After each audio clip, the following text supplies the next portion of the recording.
Ya, terima kasih Bu Eni, terima kasih Bu Yuliana. Teman-teman, Shalom. Selamat datang untuk teman-teman yang baru bergabung di SOG kelas basic Rabu tanggal 6 April 2022. Nah, pada malam hari ini kita melanjutkan rangkaian dari perjanjian baru. Kita sudah masuk ke surat-surat Katolik karena 2 minggu lalu kita belajar di kelas basic pertemuan yang ketiga di bulan Maret itu mengenai surat-surat Paulus. Ya, surat-surat Paulus itu dibagi menjadi 2, Proto-Paulinum dan Deutero-Paulinum. Nanti kalau misalkan Ibu Bapak mau tahu apa saja kitab-kitabnya bisa dilihat di YouTube atau mungkin bisa minta catatan dari para mitra juga ada ya. Kita tidak bahas ke sana karena kita sudah membahasnya sehingga kita masuk langsung ke surat-surat Katolik.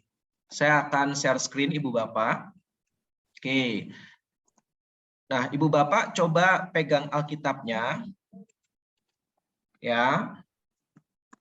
Kalau kita lihat setelah 1-2 Timotius, kita akan menemukan surat Rasul Paulus kepada Titus dan Filemon.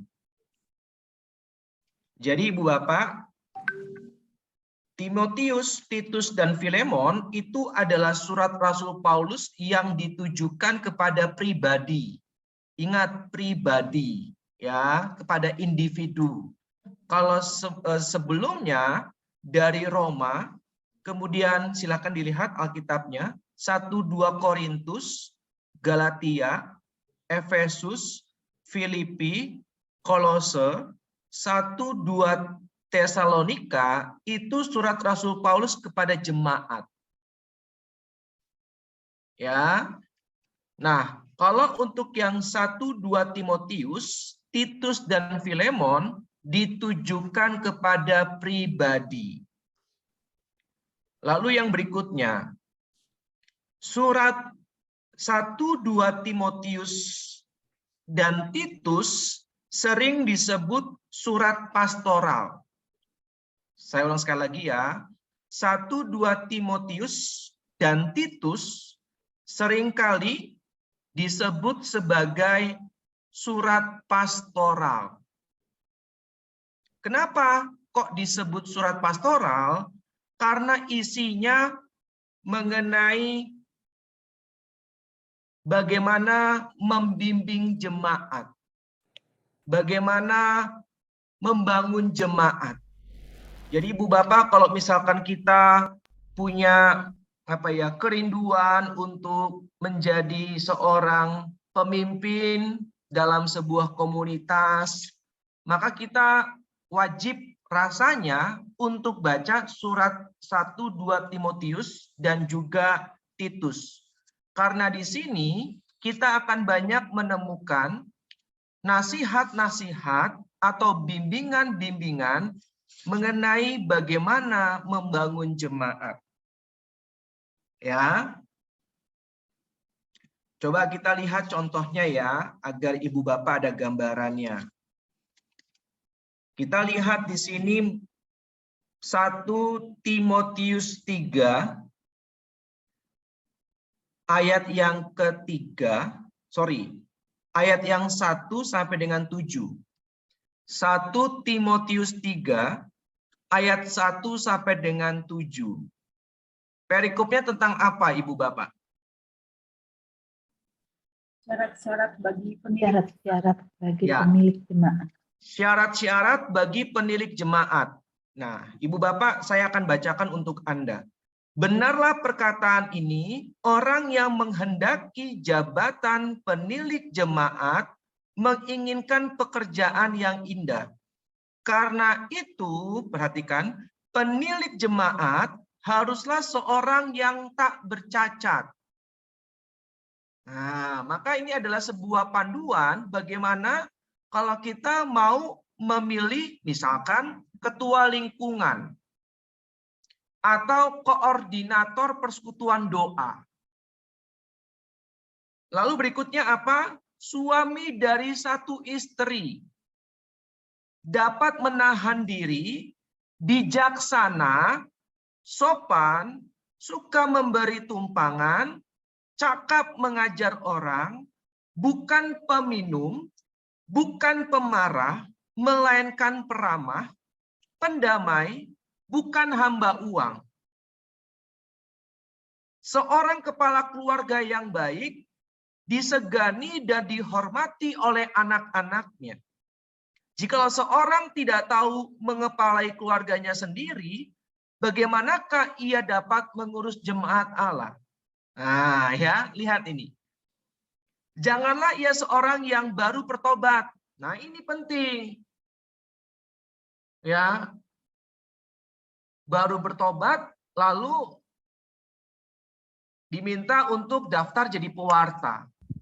Nah, ini repot. Ya, nggak apa-apa. Yang penting kan dia punya semangat mau melayani. Masa orang mau melayani dilarang? Enggak seperti itu, bukan melarang. Ya, tetapi kita lihat di sini kalau nanti ternyata yang namanya baru bertobat ya, baru belajar, lalu menjadi pewarta dan di tengah jalan ternyata kembali lagi kepada kehidupannya yang lama, siapa yang akan bertanggung jawab? Ya, maka dikatakan dengan sangat jelas bahwa bukan yang baru bertobat. Agar jangan ia menjadi sombong dan kena hukuman iblis. Jadi sebenarnya kalau kita bilang jangan deh yang baru bertobat, yang baru ikut komunitas, kita calonkan jadi koordinator PD. Loh kok gitu? Iya, nanti takutnya malah menjadi sombong. Nah, ini berarti sebenarnya kita mau agar teman kita yang baru bertobat itu tidak dipermalukan. Ya, demi kebaikan bersama. Hendaklah ia juga punya nama baik di luar jemaat, agar jangan ia digugat orang dan jatuh ke dalam jerat iblis. Ya, jadi ini adalah surat pastoral. Itu contohnya Ibu Bapak. Nanti silakan baca sendiri ya.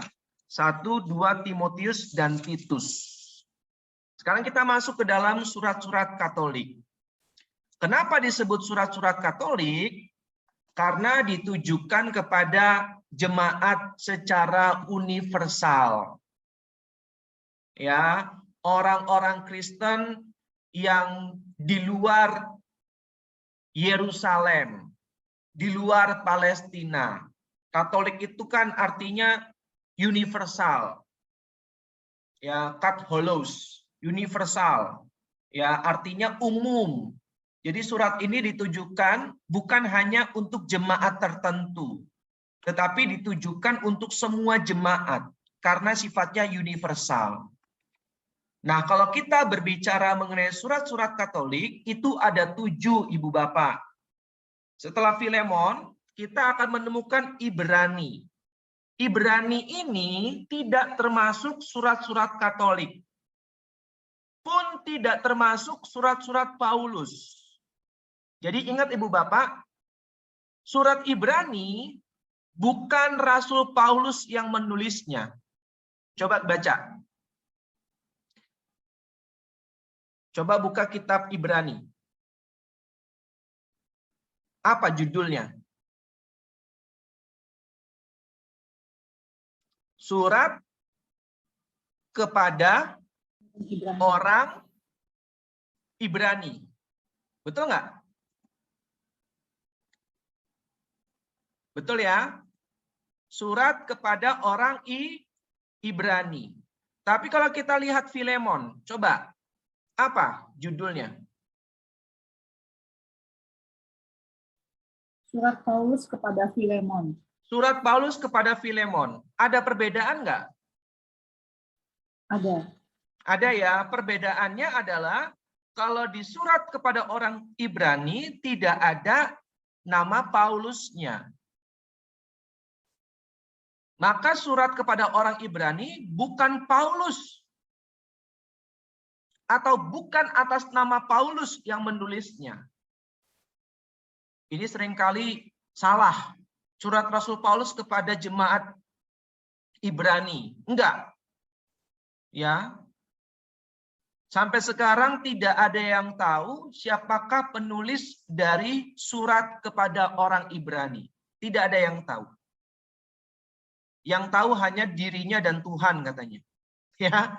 Jadi ingat Ibu Bapak, Ibrani tidak termasuk dalam surat-surat Paulus dan juga tidak termasuk dalam surat-surat Katolik.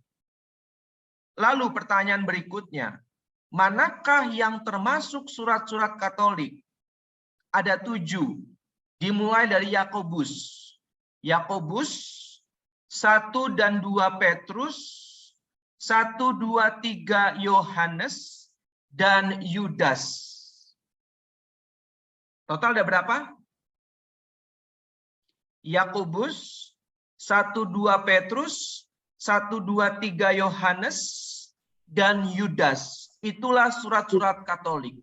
7, Kak. Ya, total ada 7 ya. Oke.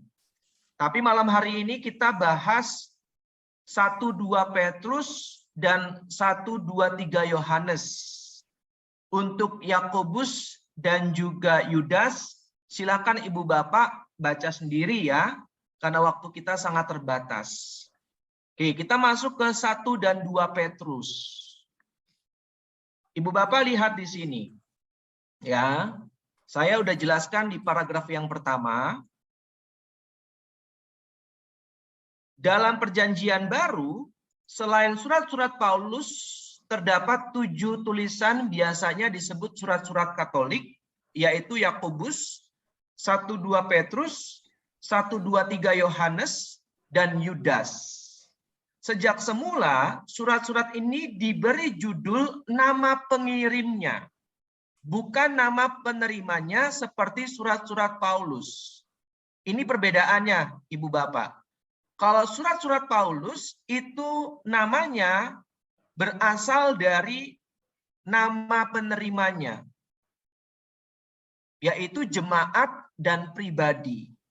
Tetapi kalau surat-surat Katolik, nama yang tercantum dalam Alkitab kita itu berasal dari nama-nama pengirimnya atau penulisnya. Semoga cukup jelas ya Ibu Bapak ya. Ini perbedaan dasarnya. Seorang bapak gereja, yaitu Eusebius, adalah orang pertama yang menyebut surat-surat itu sebagai surat Katolik. Ini ujian agama keluar nih. Ya. Jadi kalau ada pertanyaan, loh kok disebut surat-surat Katolik? Siapa yang bilang? Nah, yang bilang adalah bapak gereja kita, yaitu Eusebius. Ya. Walaupun sebenarnya tidak begitu jelas mengapa disebut demikian. Ya, mungkin karena surat-surat ini tidak membicarakan masalah-masalah khusus. Beda dengan surat-surat Paulus. Kalau surat-surat Paulus itu membicarakan masalah-masalah khusus. Ya. Coba kita lihat Filemon. Ini kitab yang mungkin sangat jarang dibaca. Malam hari ini kita coba baca ya, biar warna dari kertas kitab Filemon kuning sedikit lah, jangan putih terus. Oke. Jadi Filemon itu Ibu Bapak merupakan anak rohani Paulus.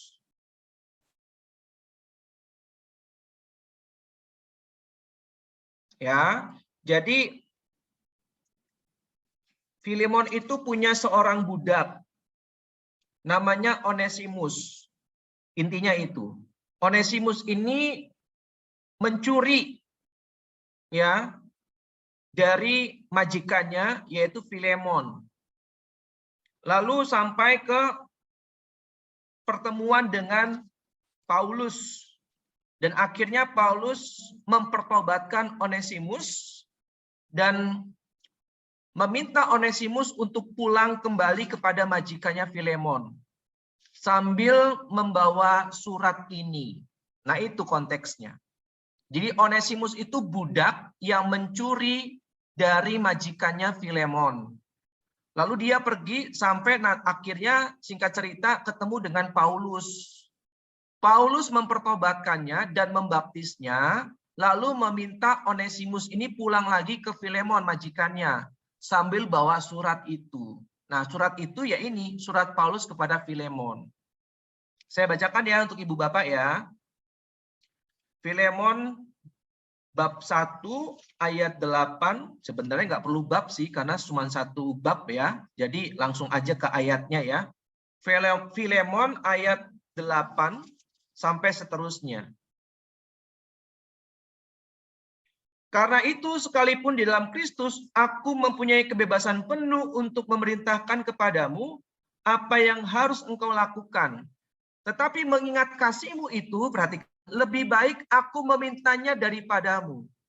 Aku Paulus yang sudah menjadi tua, lagi pula sekarang dipenjarakan karena Kristus Yesus. Oh, ternyata surat Paulus kepada Filemon itu ditulis pada saat Paulus berada di penjara, ya, penjara kota Roma. Mengajukan permintaan kepadamu mengenai anakku yang kudapat selagi aku dalam penjara. Ternyata Onesimus berjumpa dengan Paulus pada saat Paulus berada dalam penjara, yakni Onesimus. Dahulu memang dia tidak berguna bagimu, budak kan? Tetapi sekarang sangat berguna baik bagimu maupun bagiku. Dia kusuruh kembali kepadamu, dia yaitu buah hatiku. Perhatikan, seorang budak mencuri dijadikan oleh Paulus buah hatinya. Sebenarnya aku mau menahan dia di sini sebagai gantimu untuk melayani aku selama aku dipenjarakan karena Injil. Tetapi tanpa persetujuanmu, aku tidak mau berbuat sesuatu supaya yang baik itu jangan engkau lakukan seolah-olah dengan paksa, melainkan dengan sukarela. Sebab mungkin karena itulah dia dipisahkan sejenak daripadamu, supaya engkau dapat menerimanya untuk selama-lamanya. Nah ini. Jadi Rasul Paulus minta agar Filemon itu menerima Onesimus. Meskipun Onesimus sudah mencuri dari Filemon. Tapi diterima bukan lagi sebagai hamba. Bukan lagi sebagai budak. Melainkan lebih daripada hamba, yaitu sebagai saudara yang kekasih. Bagiku sudah demikian, apalagi bagimu, baik secara manusia maupun di dalam Tuhan. Indah ya. Jadi Rasul Paulus minta agar Filemon itu menjadikan Onesimus bukan lagi sebagai budak, tapi sebagai saudara. Dalam suratnya, kalau engkau menganggap aku temanmu seiman, nah ini, terimalah dia seperti aku sendiri. Dan kalau dia sudah merugikan engkau ataupun berhutang padamu, tanggungkanlah semuanya itu kepadaku. Aku Paulus menjaminnya dengan tulisan tanganku sendiri. Aku akan membayarnya agar jangan kukatakan, tanggungkanlah semuanya itu kepadamu. Karena engkau berhutang padaku, yaitu dirimu sendiri. Ya saudaraku, semoga engkau berguna bagiku di dalam Tuhan. Hiburkanlah hatiku di dalam Kristus. Dengan percaya kepada ketaatanmu, kutuliskan ini kepadamu. Aku tahu lebih daripada permintaanku ini akan kau lakukan. Maka Rasul Paulus itu merasa bahwa apa yang ia minta kepada Filemon, kalau mintanya lebih daripada ini, maka Filemon akan melakukannya. Dalam pada itu, bersedialah juga memberi tumpangan kepadaku, karena aku harap oleh doamu, aku akan dikembalikan kepadamu. Jadi berharap nanti kalau misalkan seandainya dibebaskan dari penjara, Paulus boleh diberikan tumpangan oleh Filemon. Jadi Filemon itu anak rohani dari Rasul Paulus. Itu Ibu Bapak, ya, konteksnya.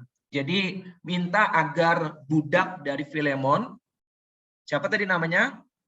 Onesimus, ya, untuk diterima kembali, tapi bukan lagi sebagai budak, melainkan sebagai saudara kekasih. Nah, ini indah banget nih. Ya, kitab yang mungkin jarang kita baca, tapi pesannya sangat dalam. Bagaimana Rasul Paulus mencintai seorang pendosa, seorang yang tidak berguna tadi kan, ya budak kan, tetapi dianggap sebagai buah hatinya. Menerima Onesimus dengan penuh sukacita. Lalu minta untuk pulang ke Filemon, dan dengan membawa surat dari Paulus, meminta agar Filemon menerima Onesimus ini, tetapi bukan lagi sebagai budak, melainkan sebagai saudara kekasih. Nah itu, surat Rasul Paulus kepada Filemon. Yang bawa budaknya Filemon. Namanya siapa tadi? Onesimus. Ya, oke. Sekarang kita masuk ke dalam 1 Petrus.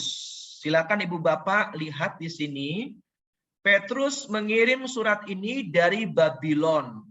Jadi Petrus mengirim surat 1 Petrus ini dari Babylon. Nama samaran untuk Roma. 1 Petrus 5 ayat 13. Jadi Babylon ini adalah nama samaran dari Roma. Kalau Babilonia di Perjanjian Lama atau Babel itu bukan samaran dari Roma, beda ya. Kalau Babilonia atau Babel itu sekarang ada di Irak. Ya, kerajaan Babel yang berhasil mengalahkan kerajaan Yehuda. Ya, ada 3 serangan saat itu. Tahun 605 sebelum Masehi, tahun 597 sebelum Masehi, dan tahun 586 sebelum Masehi. Jadi ada 3 kali penyerangan, dan akhirnya sebagian besar bangsa Israel dibuang ke Babel. Nah, Babel di sini bukan Roma, tetapi sebuah kerajaan yang sekarang itu di Irak. Kemudian berikutnya, Petrus ini mengirim surat dari Roma dan ditujukan kepada orang-orang pendatang.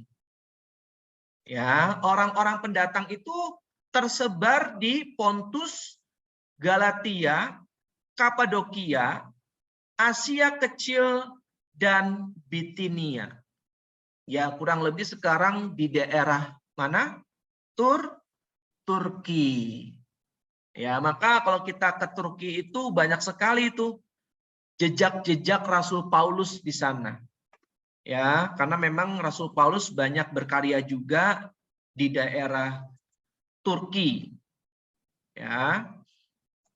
Kemudian berikutnya, mereka adalah orang-orang asing di tempat mereka tinggal sehingga tidak memiliki hak sebagai warga masyarakat dan jaminan perlindungan.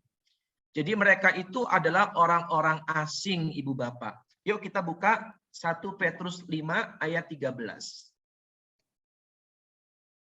1 Petrus 5 ayat 13. Silakan satu orang volunteer tolong bacakan.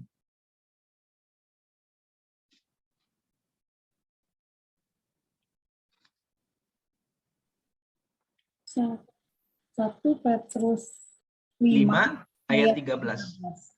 Salam kepada kamu sekalian dari kawanmu yang terpilih yang di Babylon, dan juga dari Markus anakku. Oke, terima kasih. Salam kepada kamu sekalian dari kawanmu yang terpilih yang di Babylon. Ini Roma. Dan juga dari Markus anakku. Siapakah Markus ini? Markus ini adalah Yohanes Markus yang menulis Injil Markus. Dia adalah sekretarisnya Petrus. Nah, kalau ada yang bertanya, kok Markus menulis Injil tentang Yesus, Dia kan bukan bilangan 12 rasul. Tahu dari mana karya-karya Yesus? Jawabannya gampang. Tahu dari Petrus. Karena dia adalah sekretarisnya Petrus. Waktu Petrus berada di Roma. Jadi saat Petrus berkhotbah di Roma, si Markus itu mencatat. Nah, sehingga jadilah Injil Markus. Gitu Ibu Bapak ya, sejarahnya. Kemudian para anggota jemaat ini rupanya berasal dari kalangan non-Yahudi.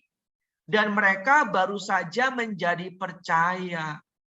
Jadi orang-orang ini barusan menjadi percaya dan mengikuti Yesus, tetapi mereka harus menjadi orang asing. Kalau bahasa kita orang perantauan. Ya. Misalkan orang-orang keturunan Tionghoa gitu ya, Chinese, ya masuk ke Indonesia. Nah, kurang lebih seperti itu.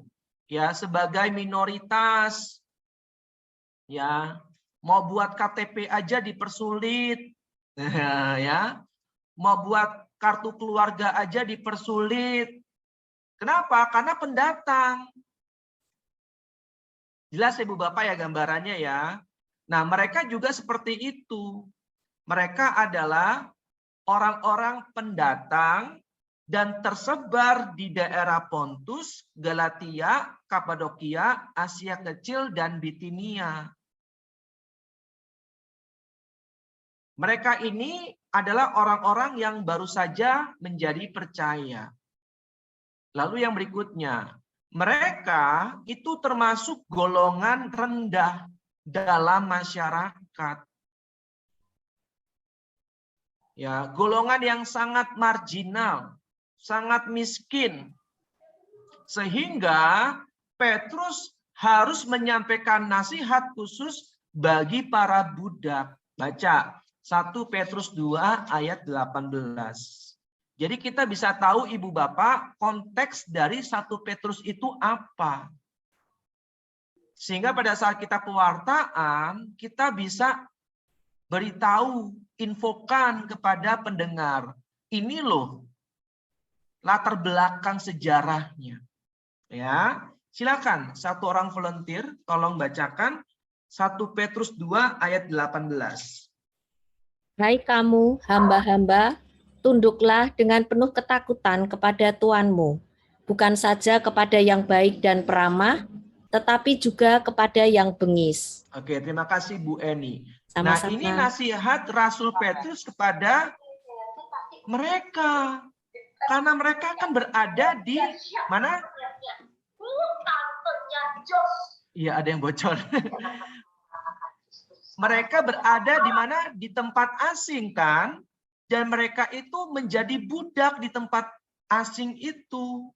Nah, kalau menjadi budak, menjadi hamba, diminta untuk tunduk dengan penuh ketakutan kepada Tuanmu, bukan saja kepada yang baik dan peramah, tetapi juga kepada yang bengis. Karena mereka itu pendatang.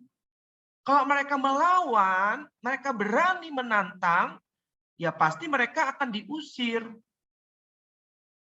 Kalau mereka diusir, mereka nggak tahu harus kemana. Maka Rasul Petrus mengingatkan, kamu harus ingat nih, kamu itu sekarang menjadi budak di negeri asing. Kalau kamu berjumpa dengan Tuan yang bengis, ya kamu tetap takut, taat. Itu semua demi kebaikanmu. Nah, itu konteksnya. Tetapi tidak menyampaikan nasihat serupa untuk para majikan. Karena ditujukan kepada orang-orang dari golongan rendah. Ya. Kemudian berikutnya. Ibu Bapak, ini tujuannya. Silakan dicatat. Lewat surat ini, Petrus membangkitkan semangat dan pengharapan orang-orang Kristiani yang sedang tertimpa kesusahan. Jadi Rasul Petrus menulis suratnya agar orang-orang Kristen saat itu yang sedang tertimpa kesulitan dan dianiaya boleh tetap semangat. Ya, boleh tetap berapi-api. Bahkan dikatakan bahwa kesulitan-kesulitan itu adalah hal yang wajar. Nah, ya ini luar biasa nih.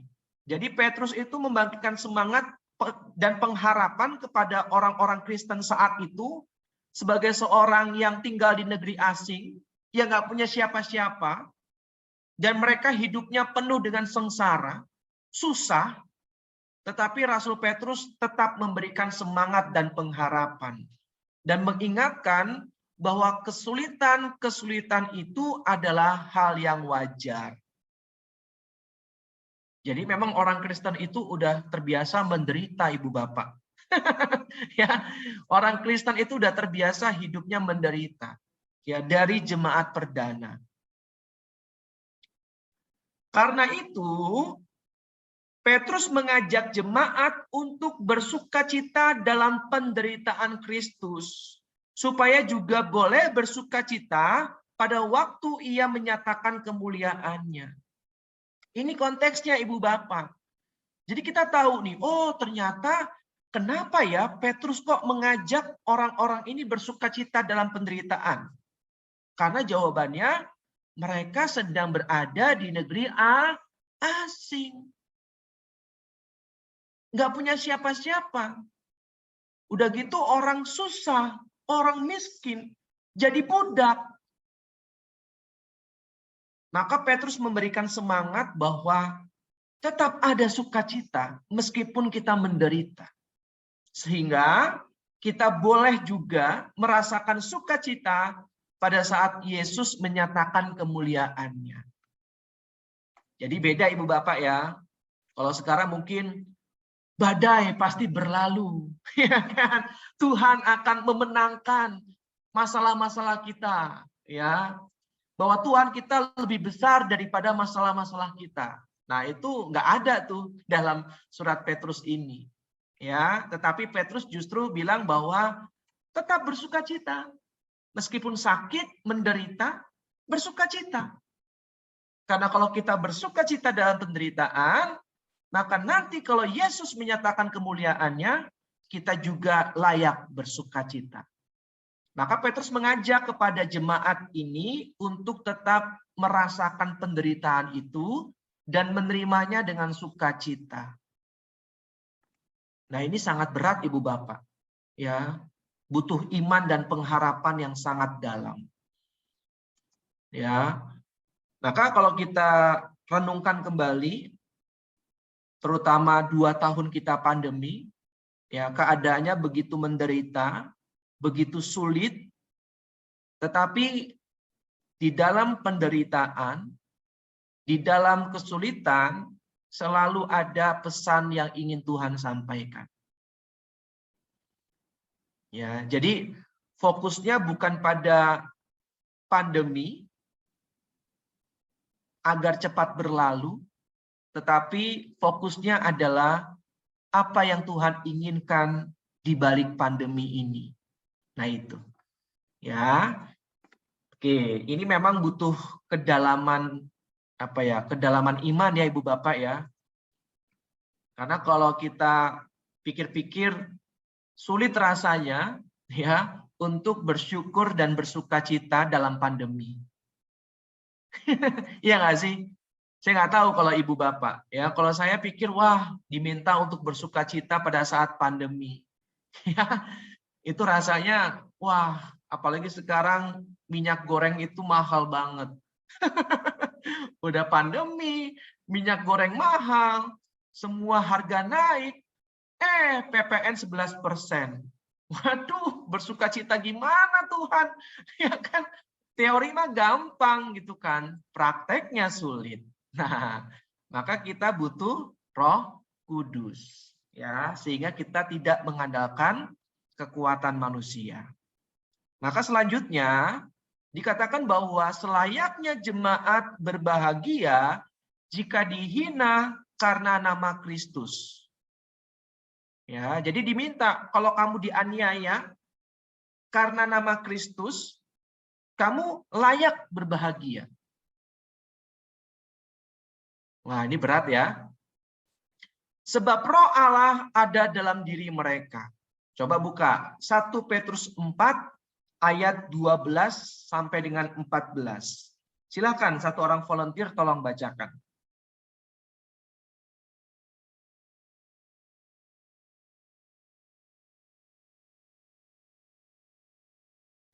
Satu Petrus 4 ayat 12 sampai dengan 14. Menderita sebagai Kristen. Saudara-saudara yang kekasih, janganlah kamu heran akan nyala api siksaan yang datang kepadamu sebagai ujian, seolah-olah ada sesuatu yang luar biasa terjadi atas kamu. Sebaliknya, bersukacitalah sesuai dengan bagian yang kamu dapat dalam penderitaan Kristus, supaya kamu juga boleh bergembira dan bersukacita pada waktu Ia menyatakan kemuliaannya. Berbahagialah kamu jika kamu dinista karena nama Kristus, sebab roh kemuliaan, yaitu roh Allah, ada padamu. Amin. Terima kasih Kak Mei. Sangat bagus sekali bacanya. Wah, luar biasa ya Ibu Bapak ya. Saya waktu tadi dengar bergetar. Terutama di ayat 13 tuh. Ya, hati saya bergetar. Sebaliknya bersukacitalah sesuai dengan bagian kamu. Sesuai dengan bagian yang kamu dapat dalam penderitaan. Tapi penderitaan Kristus. Supaya kamu juga boleh bergembira dan bersukacita pada waktu Ia menyatakan kemuliaannya. Jadi Rasul Petrus itu minta kepada jemaat untuk tetap bersukacita dalam penderitaan. Ini rasanya sesuatu yang hampir mustahil, Ibu Bapak. Iya nggak sih? Kita seringkali berdoa agar meminta penderitaan ini segera berlalu. Ya. Kita berdoa agar penderitaan ini tidak datang. Tetapi doanya Petrus beda. Petrus berdoa agar jemaatnya mampu bersukacita dalam penderitaan. Berarti penderitaan bukanlah untuk dihindari, melainkan untuk dinikmati. Nah, ini ya. Makanya Santo Ignatius dari Loyola mengatakan, kalau Tuhan mengizinkanmu menderita, artinya Tuhan sedang mempersiapkanmu menjadi orang kudus. Menarik ya. Ngomong sih gampang gitu kan, tetapi prakteknya ampun gitu. Tapi saya percaya ya, kalau kita hidup digerakkan oleh Roh Allah, maka kita akan selalu diberikan rahmat untuk menanggung segala macam penderitaan. Amin ya Ibu Bapak ya. Tapi kalau kita berdasarkan atau bersandar pada hikmat manusia, maka bawaannya ya kita selalu mengeluh, menggerutu, marah-marah. Ya, sampai ujung-ujungnya Tuhan disalahkan. Oke, berikutnya. Sekarang kita masuk 2 Petrus, Ibu Bapak. Ya. Oke. Sekarang kalau kita berbicara mengenai 2 Petrus, masalahnya berbeda. Ingat ya Ibu Bapak ya, 1 Petrus tadi apa masalahnya?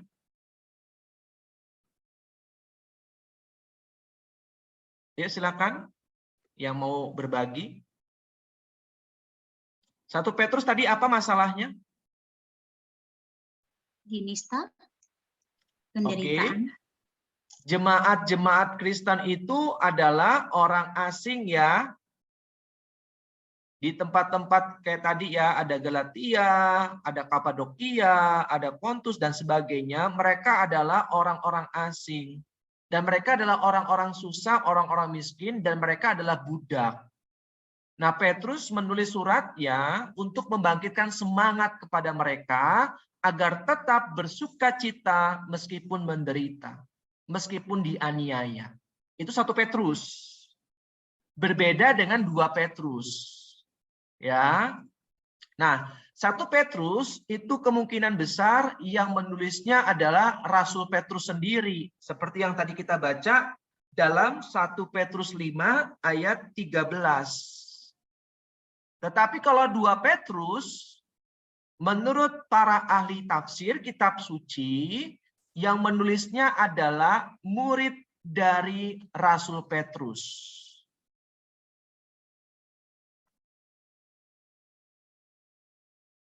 Oke. Jemaat yang dituju oleh surat ini sedang mengalami kekacauan dan kebingungan yang diakibatkan oleh para guru palsu. Nah, ini keadaannya berbeda dengan 1 Petrus.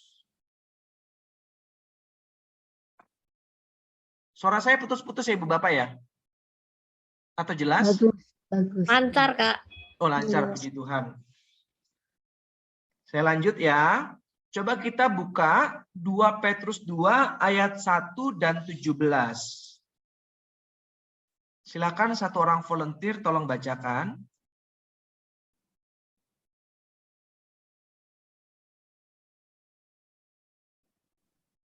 Petrus 2 ayat 1. Sebagaimana nabi-nabi palsu dahulu tampil di tengah-tengah umat Allah, demikian pula di antara kamu akan ada guru-guru palsu. Mereka akan memasukkan pengajaran-pengajaran sesat yang membinasakan. Bahkan mereka akan menyangkal penguasa yang telah menembus mereka, dan dengan jalan demikian segera mendatangkan kebinasaan atas diri mereka. Oke, terima kasih. Sekarang ayat 17-nya.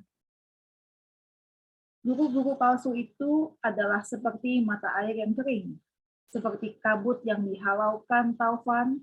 Bagi mereka telah tersedia tempat dalam kegelapan yang paling dahsyat. Oke, terima kasih Ibu. Jelas ya Ibu Bapak ya? Jadi masalahnya adalah banyaknya nabi-nabi dan guru-guru palsu. Berbeda dengan 1 Petrus tadi. Maka 2 Petrus ini bukanlah kelanjutan dari 1 Petrus. Jelas ya? Karena keadaan jemaatnya berbeda. Lalu selain guru-guru palsu dan nabi-nabi palsu, terdapat juga para pengejek. Coba buka 2 Petrus 3 ayat 3.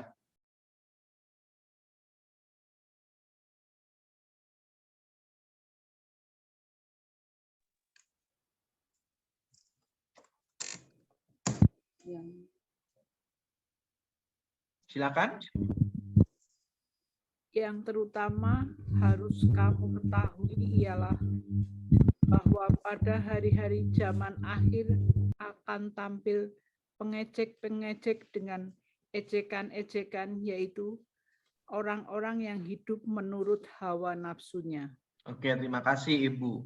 Ya, tetapi yang menjadi ironi adalah para pengejek ini justru berasal dari anggota jemaat sendiri.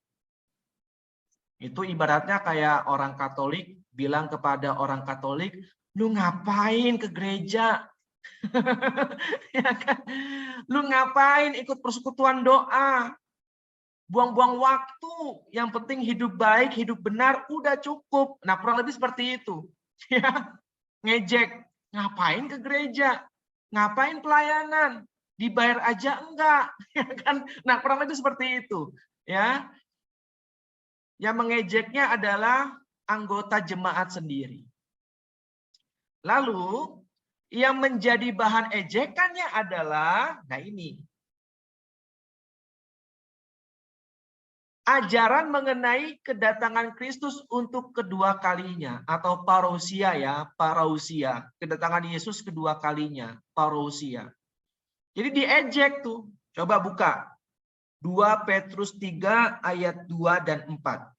Karena 3-nya tadi sudah kita baca. Silakan.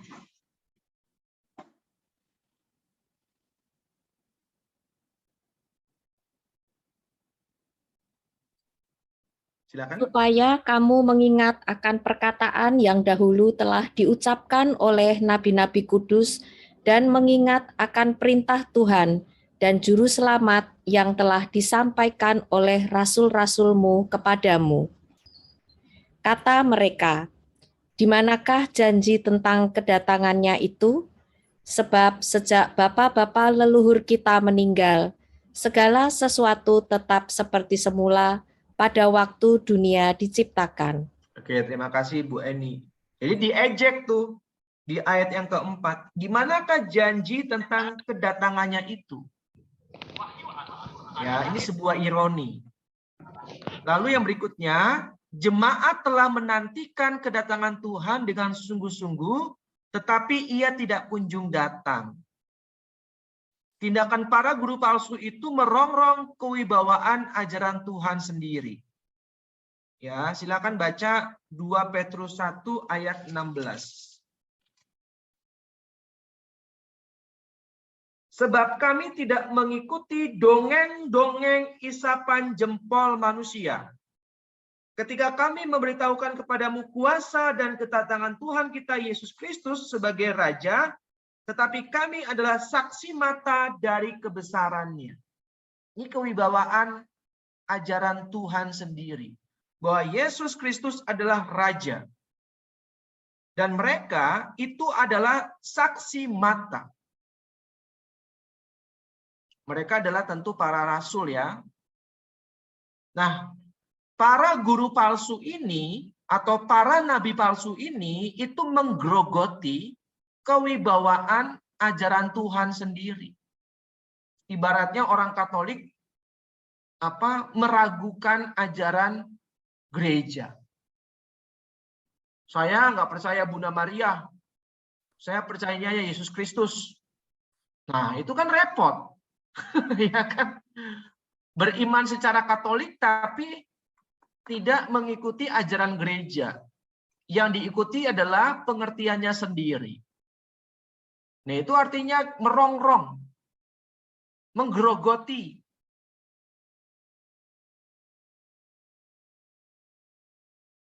Semoga jelas ya Ibu Bapak ya. Maka Tuhan itu luar biasa.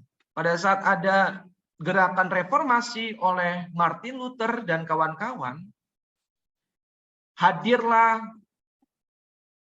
sebuah tarekat ya, yaitu SJ ya, Ignatius Loyola dan teman-temannya.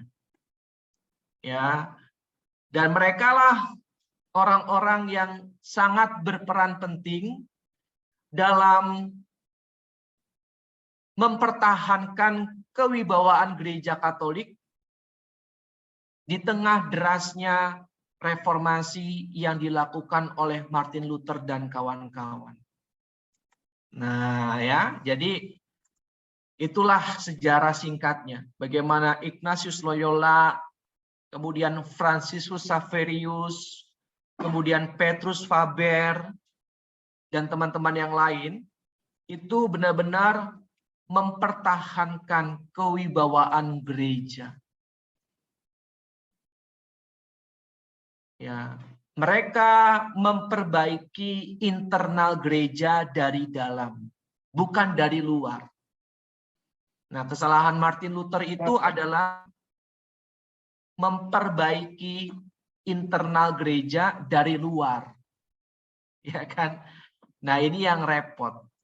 Ya. Ibarat kalau kita punya keluarga, ya jangan sampai kita cerai dulu baru kita benahi. Tetapi harus tetap bertahan dan dibenarkan dari dalam. Ya. Oke, berikutnya. penulis membela ajaran yang telah diterima jemaat dari para rasul. Ya, di situ saya tulis penulis, bukan Petrus. Beda dengan 1 Petrus tadi ya Ibu Bapak ya. Karena 2 Petrus, saya ingatkan sekali lagi, bukan Rasul Petrus yang menulisnya, tetapi muridnya. Siapa nama muridnya? Hanya dia dan Tuhan yang tahu. Ya, penulis membela ajaran yang telah diterima jemaat dari para rasul, yang berarti berasal dari Tuhan Yesus sendiri. Inilah tradisi gereja, ajaran dari para rasul. Inilah tradisi gereja, turun-temurun sampai sekarang, yang kita terima melalui pengajaran dari para uskup dan para imam. Nah, jalur apostoliknya jelas. Ya, silakan baca 2 Petrus 3 ayat 2. Tadi udah ya. Supaya kamu mengingat akan perkataan yang dahulu telah diucapkan oleh nabi-nabi kudus dan mengingat akan perintah Tuhan dan juru selamat yang telah disampaikan oleh rasul-rasulmu kepadamu. Nah ini, jadi penulis 2 Petrus itu mau membela ajaran dari Yesus sendiri. Ingat, ajaran-ajaran yang sudah diterima. Ya, ajaran ini tidak hanya didukung oleh para nabi, tetapi juga oleh pengalaman Petrus dan para rasul lain yang hidup bersama dengan Yesus. Bahwa Yesus adalah Tuhan dan juru selamat. Jadi kalau di luar sana ada yang bilang, coba buktikan dalam Alkitabmu yang mengatakan Yesus itu Tuhan dan juru selamat. Nah ini ada nih, ya kan? Bahwa 2 Petrus 3 ayat 2 sangat jelas mengatakan bahwa dan mengingat akan perintah Tuhan dan juru selamat. Jadi Yesus adalah Tuhan dan juru selamat. Ini jelas. Dan penulis 2 Petrus mau agar jemaat ini jangan mau disesatkan oleh nabi-nabi palsu dan guru-guru palsu. Sampai sekarang masih relevan. Orang Kristen itu aneh. Masa Tuhan punya anak? Ya, hati-hati. Kalau kita nggak cermat, nggak bijak, ya kita gampang ikut terpengaruh. Ya, sampai sekarang kan surat 2 Petrus ini masih sangat relevan ya Ibu Bapak ya. Bagaimana kita pun seringkali mendengar ya guru-guru palsu, ya kan, nabi-nabi palsu yang sampai sekarang masih terus ya kalau Yesus itu dilahirkan bidannya siapa gitu kan dan sebagainya. Tetapi kan itu dari luar. Sedangkan kalau konteks 2 Petrus itu justru dari dalam jemaat sendiri. Tragis ya, seperti benalu. Nah, kurang lebih seperti itu, ya. Berikutnya, mengenai kedatangan Tuhan, ingat Ibu Bapak, parousia ya, kedatangan Tuhan yang kedua kalinya, penulis menyatakan bahwa kita masih juga menantikan kedatangannya kelak. Walaupun ada yang meragukan kebenarannya, keyakinan akan kedatangan Tuhan itu harus dipertahankan sebagai bagian dari kepercayaan Kristiani. Tolong Ibu Bapak catat ya, ini penting sekali. Jadi kalau misalkan ada yang meragukan kedatangan Tuhan yang kedua kalinya, maka kita bisa tegaskan bahwa kita harus tetap yakin akan kedatangan Tuhan kedua kalinya. Karena ini adalah bagian dari iman kekristenan.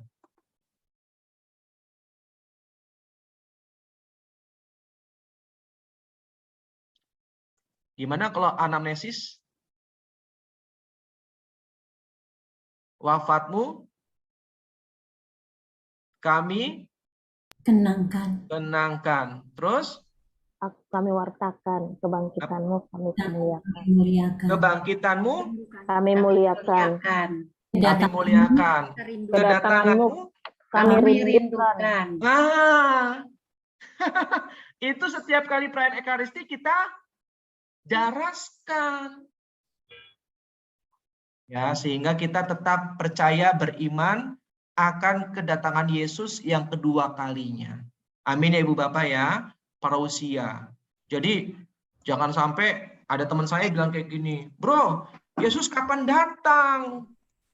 Masa sampai sekarang nggak datang dari 2000 tahun yang lalu katanya. ya bagi Tuhan 1 hari itu 1000 hari bagi kita. Nanti ada ayatnya tuh. Jadi kalau misalkan baru 2000 tahun, ya berarti baru 2 hari bagi Tuhan. Oke ya. Saya lanjutkan ya Ibu Bapak ya. Kemudian kita sekarang lihat 2 Petrus 3 ayat 10. Silakan satu orang volunteer tolong bacakan 2 Petrus 3 ayat 10.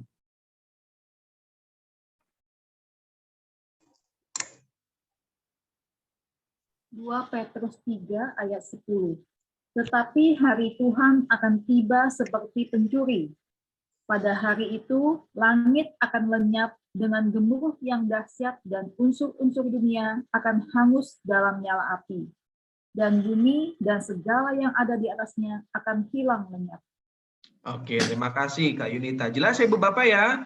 Dan waktu Tuhan itu akan tiba seperti pencuri. Tiba-tiba. Ya, kita nggak ada persiapan, tahu-taunya Yesus datang kedua kalinya. Tetapi tentu ada tanda-tandanya ya Ibu Bapak ya. Salah satunya pertobatan bangsa Israel. Nah, coba Ibu Bapak sekarang baca 2 Petrus 3 ayat 8. Ini yang tadi saya katakan.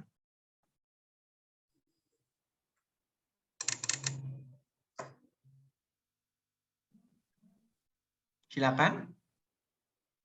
Akan tetapi, saudara-saudaraku yang kekasih, yang satu ini tidak boleh kamu lupakan, yaitu bahwa di hadapan Tuhan 1 hari sama seperti 1000 tahun, dan 1000 tahun sama seperti 1 hari. Nah, terima kasih Ibu Yuliana.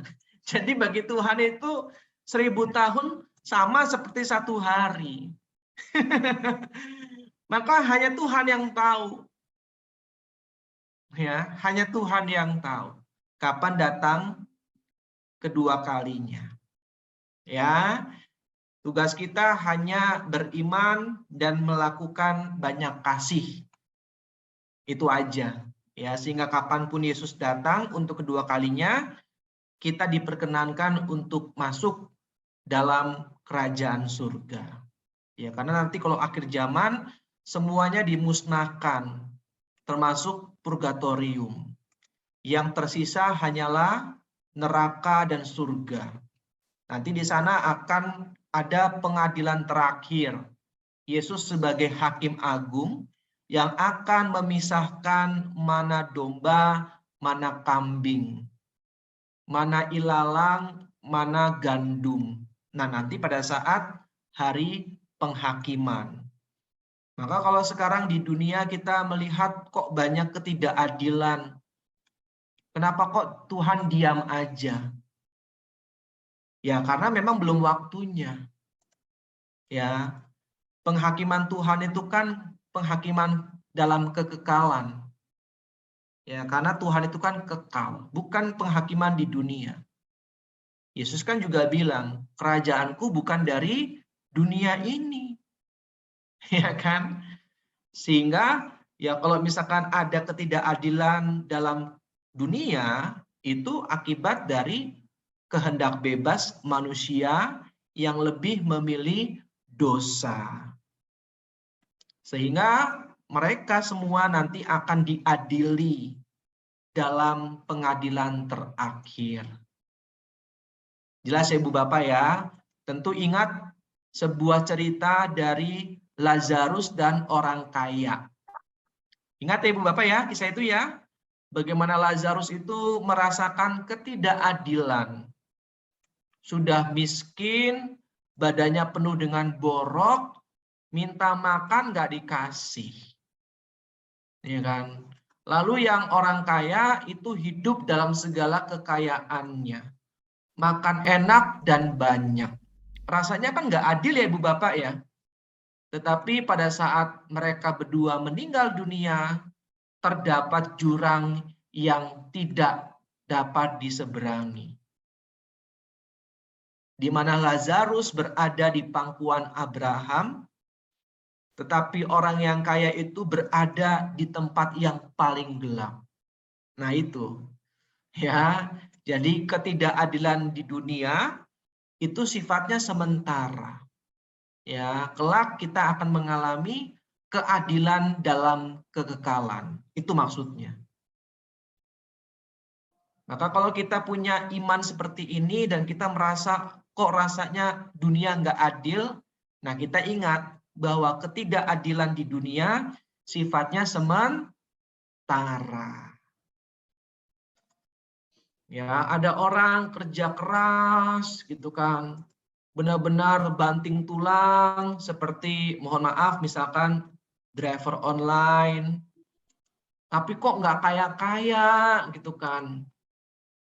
Lalu ada orang muda usianya masih 22 tahun, bisa beli mobil sport, bisa beli rumah mewah, ya kan, bisa beli jam tangan mahal 700 juta, ya kan.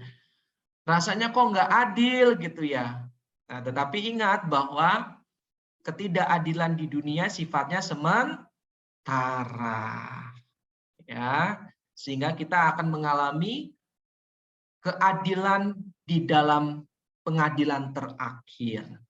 Ya, di mana Yesus sang raja adil yang akan mengadili segala perbuatan kita selama kita hidup di dunia.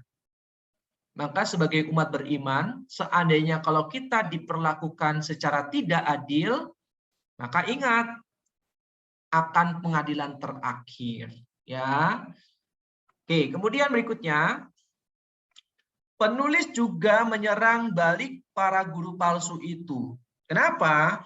Karena ternyata mereka itu tidak hanya sesat dalam pemahaman mereka, tetapi juga dalam kehidupan susila. Kacau ya, ya kan?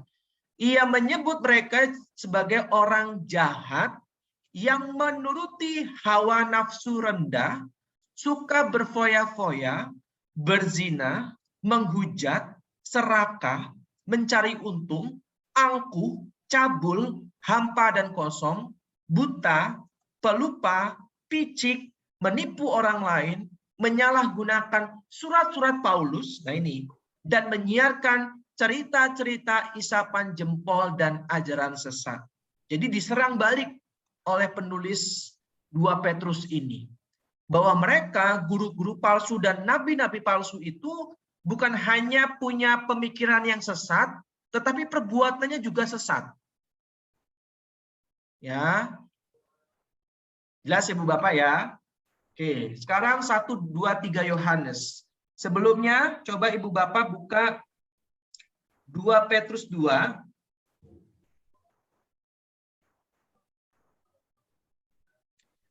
Ayat yang ke-9 sampai terus sampai ayat yang ke-15. Silakan.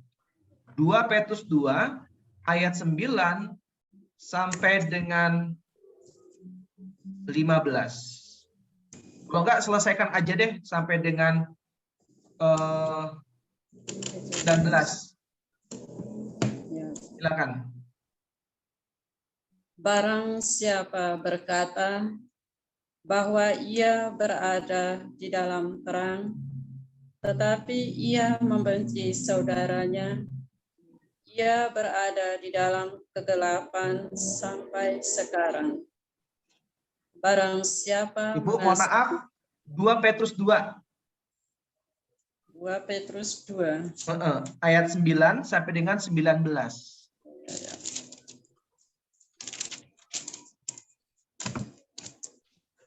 Maka nyata bahwa Tuhan tahu menyelamatkan orang-orang saleh dari pencobaan dan tahu menyimpan orang-orang jahat untuk disiksa pada hari penghakiman. Nah, sebentar. Jelas ya Ibu Bapak ya. Maka nyata bahwa Tuhan tahu menyelamatkan orang-orang saleh dari pencobaan dan tahu menyimpan, nah perhatikan, menyimpan orang-orang jahat untuk disiksa pada hari penghakiman. Ini yang barusan saya jelaskan tadi. Ya, silakan Ibu. Terutama mereka yang menuruti hawa nafsunya karena ingin mencemarkan diri dan yang menghina pemerintahan Allah. Mereka begitu berani dan angkuh sehingga tidak segan-segan menghujat kemuliaan, padahal malaikat-malaikat sendiri yang sekalipun lebih kuat dan lebih berkuasa daripada mereka tidak memakai kata-kata hujat kalau malaikat-malaikat menuntut hukuman atas mereka di hadapan Allah. Tetapi mereka itu sama dengan hewan yang tidak berakal, sama dengan binatang yang hanya dilahirkan untuk ditangkap dan dimusnahkan. Mereka menghujat apa yang tidak mereka ketahui, sehingga oleh perbuatan mereka yang jahat, mereka sendiri akan binasa seperti binatang liar. Oke, stop dulu Ibu. Jelas ya Ibu Bapak ya. Tetapi mereka itu sama dengan hewan yang tidak berakal. Memang agak kasar, ya. Tetapi ini sebuah peringatan untuk mereka, para nabi-nabi palsu dan guru-guru palsu. Kalau kita mendengarnya sekarang mungkin kasar ya, tapi waktu itu belum tentu. Sama dengan binatang yang hanya dilahirkan untuk ditangkap dan dimusnahkan. Perhatikan, mereka menghujat apa yang tidak mereka ketahui. Persis seperti yang seringkali kita dengar. Ya, orang Kristen seperti inilah, orang Kristen seperti itulah, dan sebagainya. Padahal mereka tidak tahu, tidak mengerti. Ya kan? Oke, silakan Ibu lanjutkan. Dan akan mengalami nasib yang buruk sebagai upah kejahatan mereka. Berfoya-foya pada siang hari, mereka anggap kenikmatan. Mereka adalah kotoran dan noda yang mabuk dalam hawa nafsu mereka kalau mereka duduk makan minum bersama-sama dengan kamu. Mata mereka penuh nafsu zina, dan mereka tidak pernah jemu berbuat dosa. Mereka memikat orang-orang yang lemah. Hati mereka telah terlatih dalam keserakahan. Mereka adalah orang-orang yang terkutuk. Oke, lompat ke ayat 17 Bu sampai 19.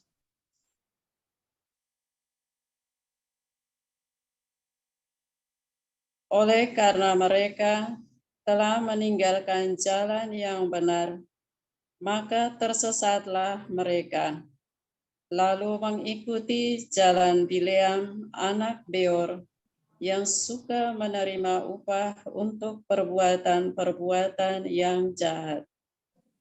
Tetapi Bileam beroleh peringatan keras untuk kejahatannya, sebab keledai beban yang bisu berbicara dengan suara manusia dan mencegah kebebalan nabi itu. Guru-guru palsu itu adalah seperti mata air yang kering, seperti kabut yang dihalaukan taufan. Bagi mereka telah tersedia tempat dalam kegelapan yang paling dahsyat. sebab mereka mengucapkan kata-kata yang congkak dan hampa dan mempergunakan hawa nafsu cabul untuk memikat orang-orang yang baru saja melepaskan diri dari mereka yang hidup dalam kesesatan. Mereka menjanjikan kemerdekaan kepada orang lain, padahal mereka sendiri adalah hamba-hamba kebinasaan. Karena siapa yang dikalahkan orang, ia adalah hamba orang itu. Nah, terima kasih Ibu. Bagus ya, ayat 19 tuh. Mereka menjanjikan kemerdekaan. Wah, 70 bidadari katanya kepada orang lain ya. Padahal mereka sendiri adalah hamba-hamba kebinasaan. Sangat menusuk, sangat menohok. Ya. Karena siapa yang dikalahkan orang, ia adalah hamba orang itu. Maka kita jangan mau kalah. Ya. Sebab jika mereka oleh pengenalan mereka akan Tuhan dan juru selamat kita, Ibu Bapak perhatikan ini penting sekali. Sebab jika mereka oleh pengenalan mereka akan Tuhan dan juru selamat kita Yesus Kristus telah melepaskan diri dari kecemaran-kecemaran dunia, tetapi terlibat lagi di dalamnya, maka akhirnya keadaan mereka lebih buruk daripada yang semula. Wow. Jadi kalau kita sudah mengenal Kristus, meninggalkan dunia, tetapi ternyata kita kembali lagi murtad, ya, itu keadaannya lebih buruk lagi. Ayat 21. Karena itu bagi mereka adalah lebih baik jika mereka tidak pernah mengenal jalan kebenaran daripada mengenalnya. Tetapi kemudian berbalik dari perintah kudus yang disampaikan kepada mereka. Ya, ini keras sekali ya. Jadi keadaan para guru-guru palsu dan nabi-nabi palsu itu benar-benar keadaan yang sangat-sangat menyedihkan. Ya, lebih baik bagi mereka untuk tidak mengenal Yesus daripada sudah mengenalnya, tahu ajarannya, tetapi justru tersesat. Oleh karena hawa nafsunya sendiri. Tadi ya, hawa nafsu, berzina, cabul, berfoya-foya, mabuk, dan sebagainya. Ya, ini kecemaran dunia. Sehingga membuat mereka akhirnya jauh dari Tuhan dan keadaan mereka lebih buruk daripada sebelum mereka mengenal Yesus. Maka kita diundang Ibu Bapak, bagi yang sudah mengenal Yesus dan tahu ajarannya, untuk jangan pernah kembali lagi ke manusia lama kita. Ya, karena keadaannya bisa lebih buruk. Itu seperti dalam Injil ada sebuah rumah yang sudah dibebaskan dari satu roh jahat, kemudian roh jahat itu membawa 7 lainnya gitu kan, sehingga keadaan rumah itu justru semakin tidak baik. Ya, itu gambarannya. Oke, sekarang kita lihat 1 Yohanes. Sekarang udah jam berapa nih? 10 menit lagi. Oke, 10 menit lagi. Ibu Bapak, nanti saya bagikan aja deh ya PowerPoint-nya ya. Memang waktu kita sangat terbatas. Saya coba jelaskan agak cepat ya. 1, 2, 3 Yohanes. Semoga waktu kita masih cukup ya. Kalau misalkan nggak cukup, walaupun sudah cepat, ya mohon maaf Ibu Bapak. Nanti tinggal saya kirimkan PowerPoint-nya, Ibu Bapak boleh baca. Kalau misalkan masih ada yang mau ditanyakan, boleh tanyakan ke para mitra, atau nanti boleh tanyakan ke saya secara langsung. Ya, nanti boleh minta nomor WA saya ke para mitra.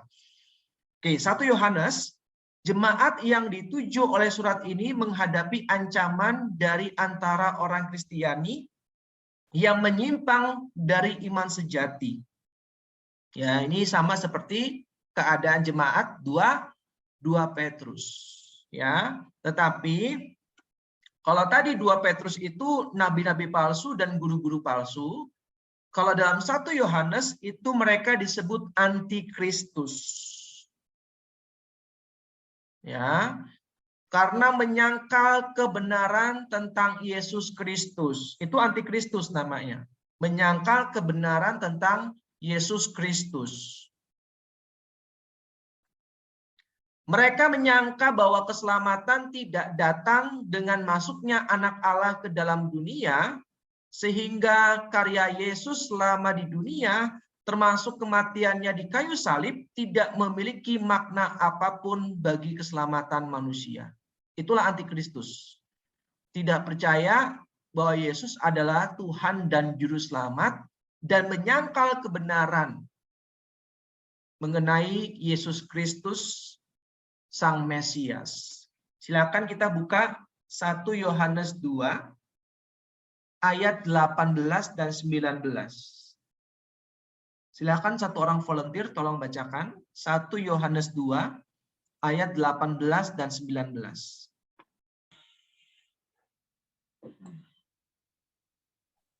1 Yohanes 2 ayat 18 sampai 19. Anak-anakku, waktu ini adalah waktu yang terakhir, dan seperti yang telah kamu dengar, seorang antikristus akan datang. Sekarang telah bangkit banyak antikristus. Itulah tandanya bahwa waktu ini benar-benar adalah waktu yang terakhir. Memang mereka berasal dari antara kita, tetapi mereka tidak sungguh-sungguh termasuk pada kita. Sebab jika mereka sungguh-sungguh termasuk pada kita, niscaya mereka tetap bersama-sama dengan kita. Tetapi hal itu terjadi supaya menjadi nyata bahwa tidak semua mereka sungguh-sungguh termasuk pada kita. Oke, terima kasih Bu Lucia. Jelas ya Ibu Bapak ya. Nah, kemudian ini penting Ibu Bapak ya. Tolong diingat, surat ini ditulis untuk membela kepercayaan sejati kepada Yesus Kristus. Sifatnya membela kepercayaan sejati kepada Yesus Kristus. 1 Yohanes ini ya, sifatnya membela. Dengan pedas, penulis mengecam para antikristus itu, ya, dengan pedas, tajam sekali. Menghadapi ajaran mereka, ia menekankan bahwa Yesus sungguh manusia seluruhnya. Silakan buka 1 Yohanes 4 ayat 2. Ibu Bapak jangan lupa ya, Yesus itu satu hakikat, dua kodrat. Hakikatnya adalah Allah, kodratnya ilahi dan manusia. Yesus 100% Allah, 100% manusia. Jangan tinggalkan 100% manusianya. Ya, nanti itu malah menyesatkan. Ya, 1 Yohanes 4 ayat 2. Demikianlah kita mengenal roh Allah, setiap roh yang mengaku bahwa Yesus Kristus telah datang sebagai manusia berasal dari Allah. Jadi memang Yesus itu juga 100% manusia. Yang bisa mengalami rasa takut. Yang bisa mengalami rasa lapar dan haus. Maka Yesus bilang di salib, aku haus. Nah, orang-orang yang tidak suka, masa Tuhan kok haus? Dia kan yang punya segalanya. Nah, itu berarti nggak ngerti. Yesus juga 100% manusia yang bisa mengalami haus. Yesus kok lapar? Katanya Tuhan. Ya, nah itu yang harus dipahami, bahwa siapapun yang benar-benar percaya Yesus itu datang dari Allah, dikatakan tadi apa? Sebagai manusia berasal dari Allah. Nah, ya, penting ini Bu Bapak. Sehingga dapat disentuh dan diraba. Tetapi tidak cukup hanya mengatakan bahwa dia sungguh-sungguh manusia, karena sekaligus Yesus adalah anak Allah. Nah, maka selalu dibilang 100% Allah, 100% manusia. Tidak bisa mengatakan Yesus 100% Allah, tapi tidak mengatakan 100% manusia. Sebaliknya juga, tidak bisa mengatakan Yesus 100% manusia, tapi tidak mengatakan Yesus 100% Allah. Ya. Nah, Ibu Bapak silakan dicatat atau di screenshot boleh. Kalau nggak mau repot ya udah nggak apa-apa, nanti saya kirimkan. Menghadapi sikap para antikristus yang merasa diri bebas dari hukum dan bertindak sesuka hati, ditegaskan bahwa Allah adalah kasih dan kasihnya nyata dalam diri Kristus Yesus. Ya, jadi konteksnya mengapa dikatakan Allah adalah kasih? Karena para antikristus itu merasa diri bebas dari hukum dan bertindak sesuka hati. Ya. Nah, melihat itu ditegaskan oleh penulis 1 Yohanes bahwa Allah adalah kasih. Dan kasihnya nyata dalam diri Kristus. Silakan nanti baca 1 Yohanes 4 ayat 9. Melaksanakan perintah Tuhan adalah bukti iman sejati. Jadi dengan kita mengatakan bahwa kita beriman dan kita melaksanakan perintah Tuhan, maka kita sungguh percaya bahwa Allah adalah kasih. Ya. Dan kalau kita percaya Allah adalah kasih, maka kita tidak akan bertindak sesuka hati. Nah, itu maksudnya. Ya. Oke. Dan kasih kepada sesama menjadi bukti kasih kepada Allah yang adalah kasih. Nah, itu konteksnya Ibu Bapak.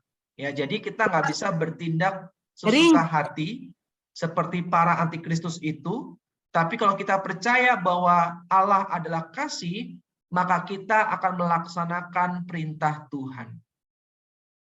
Perintah Tuhan kita tahu ya, kasihilah Tuhan Allahmu dengan segenap hatimu, segenap jiwamu, dan dengan segenap akal budimu, dan kasihilah sesamamu manusia seperti engkau mengasihi dirimu sendiri. Nah, itu konteksnya Ibu Bapak. Maka dikatakan kasih kepada sesama adalah bukti kasih kita kepada Allah. Ya. Nah, ini bid'ah-bid'ah tidak terlalu penting, tetapi kalau Ibu Bapak mau tahu ya penting juga sih. Nah, yang paling terkenal itu Arianisme ya. Itu dipelopori oleh seorang yang bernama Arius tahun 250 sampai 336 ya. 250 sampai 336. Itu banyak sekali aliran-aliran dan yang paling terkenal adalah aliran dari Arianisme yang dipelopori oleh seorang tokoh yang bernama Arius. Jadi dia mengatakan bahwa Yesus itu malaikat tertinggi, maka tidak sungguh Allah, tapi juga tidak sungguh manusia. Ya. Dan menolak kealahan Yesus dan kemanusiaan Yesus. Ini salah satu bentuk dari antikristus. Ya. Banyak. Di atasnya itu ada gnostisisme, adanya dualisme, dua Tuhan, yang baik dan yang jahat. Lalu ada docetisme, Kristus dianggap roh saja, hanya menampakkan diri, tidak sungguh lahir, menderita, wafat, dan bangkit. Nah, itu zaman itu sangat gencar sekali bid'ah-bid'ah itu. Abad pertama sampai dengan abad ketiga. Ya. Oke. Terus kemudian ada Nestorianisme ya, yang dipelopori oleh Nestorius ya. Mirip dengan Sitorus. Ada dua pribadi di dalam Kristus, manusia dan ilahi. Salah. Pribadinya Allah, tapi kodratnya Allah dan manusia. Ya.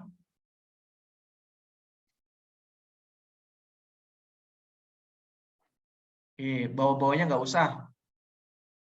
Ya, sekarang kita masuk ke 2 Yohanes. Surat ini dialamatkan kepada ibu yang terpilih dan anak-anaknya. Yang dimaksudkan tentu bukan seorang ibu tertentu, melainkan salah satu jemaat Kristiani yang hidup di Asia Kecil. Ya, jadi kalau kita mendapatkan kata ibu dalam 2 Yohanes 1, itu artinya jemaat Kristiani. Ya, dalam jemaat itu hanya sebagian anggota yang hidup dalam kebenaran, sedangkan sebagian lain hidup jauh dari kehendak Allah. Sementara itu, jemaat juga sedang menghadapi para penyesat yang mengancam iman sejati akan Yesus Kristus. Jadi sama keadaannya. Banyak penyesat. Sedangkan mereka sebagian hidup dalam kebenaran, tapi sebagian lagi hidup jauh dari kehendak Allah. Kemudian berikutnya, dalam surat ini penulis mengingatkan jemaat akan adanya para penyesat yang dapat membahayakan iman akan Kristus. Selain itu, ia mengajak jemaat untuk berpegang teguh pada iman yang sejati, memelihara kasih dan waspada terhadap orang yang menyebarluaskan ajaran palsu itu. Maka di sini kita tahu pentingnya tradisi gereja, pentingnya ajaran dari para bapak gereja. Sehingga kita bisa membedakan mana ajaran dari gereja dan mana ajaran yang menyimpang. Ya, sehingga kita punya pegangan, kita tahu yang benar seperti apa.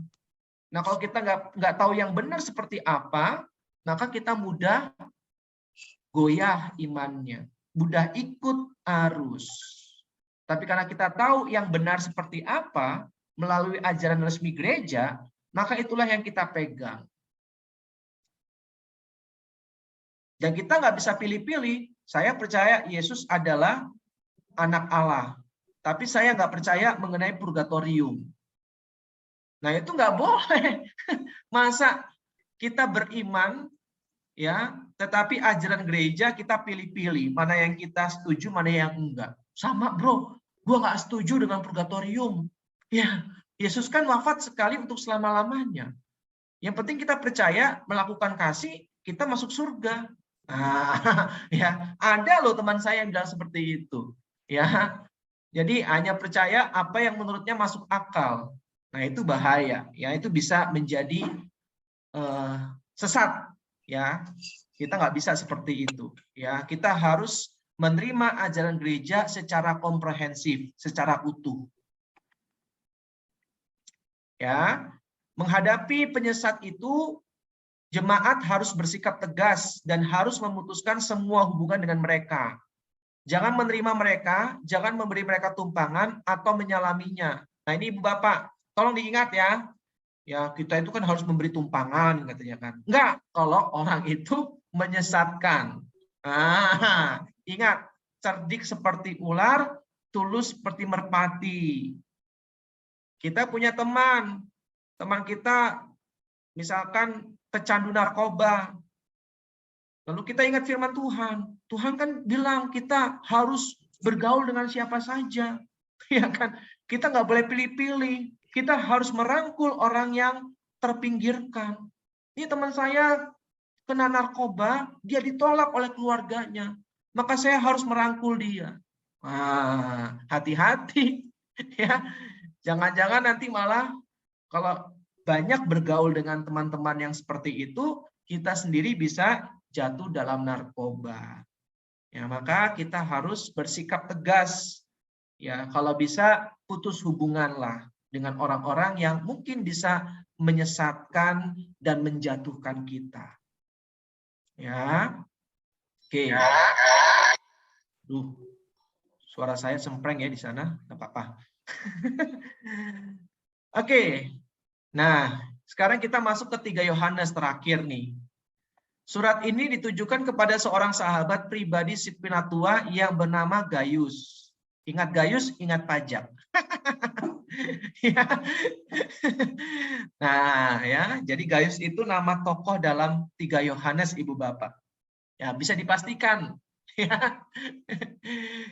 Rupanya Gaius sedang berselisih dengan seorang pemimpin jemaat yang bernama Diotrephes. Pemimpin jemaat itu bertindak kasar dan berlaku tidak adil terhadap para anggota jemaat. Ia juga tidak senang pada si penatua dan tidak mau mengakuinya sebagai orang yang memiliki wewenang. Dengan kata lain, Gaius dan jemaat sedang menghadapi ketegangan, perselisihan, dan pertikaian. Jadi 3 Yohanes berbeda kasusnya atau masalahnya dengan 1 dan 2 Yohanes. Jelas Ibu Bapak ya?